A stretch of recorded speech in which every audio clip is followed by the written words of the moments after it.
আসসালামু আলাইকুম। আপনারা দেখতে পাচ্ছেন একজন তুখর ছাত্র পাবনা পলিটেকনিক্যাল থেকে এবছরই পাশ করে বের হয়েছে এবং পড়ালেখাতে সে আগের থেকে কিন্তু দক্ষ এবং খুবই মেধাবী এবং একজন ভদ্র ছেলে রাশিদুল হাসান দেখতে পাচ্ছেন, বাড়ি জমতিহার, ফরিদপুর, পাবনা। তা আমরা তার কীভাবে ভালো ফলাফল করছে আমরা সেই বিষয়ে একটা সাক্ষাৎকার নেওয়ার চেষ্টা করছি। রাশিদুল, কেমন আছেন? জি আলহামদুলিল্লাহ ভালো আছি। ভালো আছেন তো?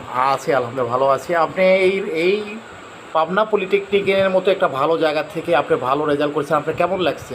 না আসলে প্রত্যেকটা সেমিস্টারে আমি নো রেফার্ট, প্রত্যেকটা সেমিস্টারে আমি ক্লিয়ারভাবে পাস করছি, এটা আমার ভালো লাগছে। প্রায় 600 ছাত্রকে টপকায় কিন্তু ভালো সিজিপিএ নিয়ে কিন্তু সে পাশ করে বের হয়েছে। আপনারা তার জন্য সবাই দোয়া করবেন।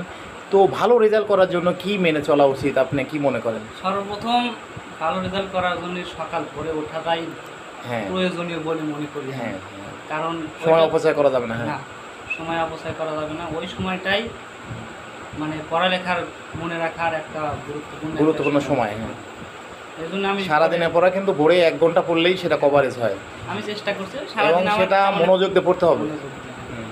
সারাদিন দেখা যাচ্ছে ম্যাচে থাকছে, গ্যালজাম গুলজাম হয়েছে, রাত 2-3 বাজে যায়, মানুষের ঘুমে ফোন চালায় নেয়, বক্স বাজায় নেয়। কিন্তু আমি চেষ্টা করছি ভোরে ওঠার জন্য। ভোরে উঠলে ওরা সবাই ঘুমা এসে গেছে, আমি দেখছি একটু একটু করছি। এইভাবেই আমার হ্যাঁ, আসলে সফলতা এইভাবেই আসে। আসলে সময়কে অপচয় করা যাবে না। আপনার ভবিষ্যৎ প্ল্যান কি? আপনি কি হতে চান? আসলে ভবিষ্যৎ প্ল্যান আমার বাড়ি থেকে বিদেশ চলে যাইতে হচ্ছে, সৌদি। বিদেশ গেলে আরও ভালো। হচ্ছে যে 3 মাস ইন্ডাস্ট্রিয়াল অ্যাটাচমেন্ট করে বিদেশ যাওয়া। হ্যাঁ, এখন দেখা যায় বিদেশ নাকি লোক আছে আমার, যদি চলে যেতে পারি চলে যাবো, সেটা তো আরও ভালো সুখবর। তো আর এই পড়াশোনা করতে যে কিছু আজেবাজে ছেলেরা রয়েছে যারা সবসময় ঘুরে বেড়ায়, মোবাইল টেপে এবং মেয়েদের প্রেমে পড়ে, এই ধরনের আপনি কি কোনো আজেবাজে সময় অপচয় করেছেন অথবা প্রেমে পড়েছেন আপনি? আসলে জীবনে ভাইয়া, আমার জীবনে প্রেম বহু বাড়াইছে। হ্যাঁ, কিন্তু আমি প্রেমে পড়িনি। পড়েন নাই মানে আপনি সেদিক যান নাই? ছোটবেলায় একটা প্রেম করছিলাম, তারপর থেকে আমার আর প্রেমের প্রতি ইন্টারেস্ট নাই। হ্যাঁ, কেরিয়ার গঠনে নিয়ে আপনি আছেন। কারণ মন জাগ দেওয়ার দিয়ে দিচ্ছে, আর হ্যাঁ হচ্ছে না। আচ্ছা, আসলে ভদ্র মেসেজ রিকোয়েস্ট আসে, কেমন আছেন ভাইয়া, কি খবর। আমি তো বুঝি যে কিসের জন্য মেসেজ দেয়, এই যে ডিপার্টমেন্টের একটা মেয়ে খালি টাকায়।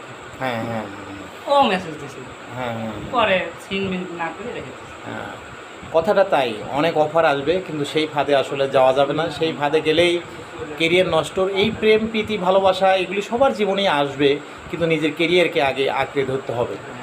তো আমরা রাশিদুলের জন্য দোয়া করি, সে এলাকার একটা ভদ্র ছেলে, আর তার এইভাবে যেন বিদেশেও সে যেন তার কেরিয়ারে ভালো কিছু সাকসেস করতে মানে আনয়ন করতে পারে।